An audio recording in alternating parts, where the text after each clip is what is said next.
అందరికీ. సో, ఇవాళ gen AI ఎలా వర్క్ చేస్తదనేది తెలుసుకుందాం. సో, జెన్ ఏఐ అనేది సూపర్ స్మార్ట్ బ్రెయిన్. అది ఏఐ బ్రెయిన్ అంటారు. దీన్ని ఫౌండేషనల్ మోడల్ అని అంటారు. సో, ఈ మన డేటా అంతా తీసుకొని డేటా అనేది యూజ్ చేసి ఈ ఫౌండేషన్ మోడల్‌ని ట్రైన్ చేసి డిఫరెంట్ టాస్క్స్ అనేది పర్ఫార్మ్ చేస్తాం. అది డేటా నుంచి ప్యాటర్న్స్, మీనింగ్స్, రూల్స్ అవన్నీ డేటా నుంచి తీసుకుంటుంది.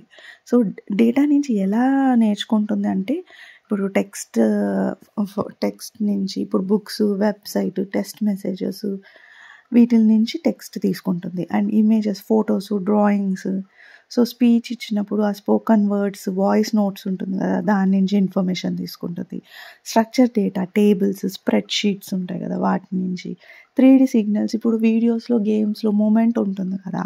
ఆ మూమెంట్ నుంచి అట్లా ఈ అన్నిటి దగ్గర నుంచి ఇన్ఫర్మేషన్ తీసుకొని అది ట్రైన్ అయ్యి మనకి డిఫరెంట్ టాస్క్ అంటే అది అడాప్ట్ చేసుకొని బాగా స్మార్ట్‌గా కొన్ని స్పెసిఫిక్ జాబ్స్ అనేది చేస్తుంది.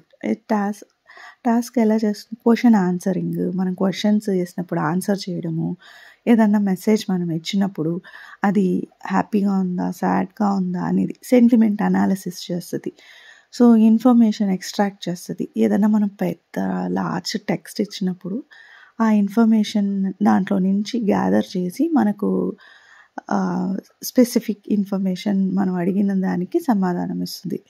సో, ఇమేజ్ చూసి ఆ ఇమేజ్‌ని అనలైజ్ చేసి మనం ఒకవేళ ఇమేజ్‌లో క్వెషన్ ఇచ్చామనుకో అది అనలైజ్ చేసి మనకి ఆన్సర్ ఇస్తుంది. సో, ఆబ్జెక్ట్ రికగ్నైజ్ చేస్తుంది.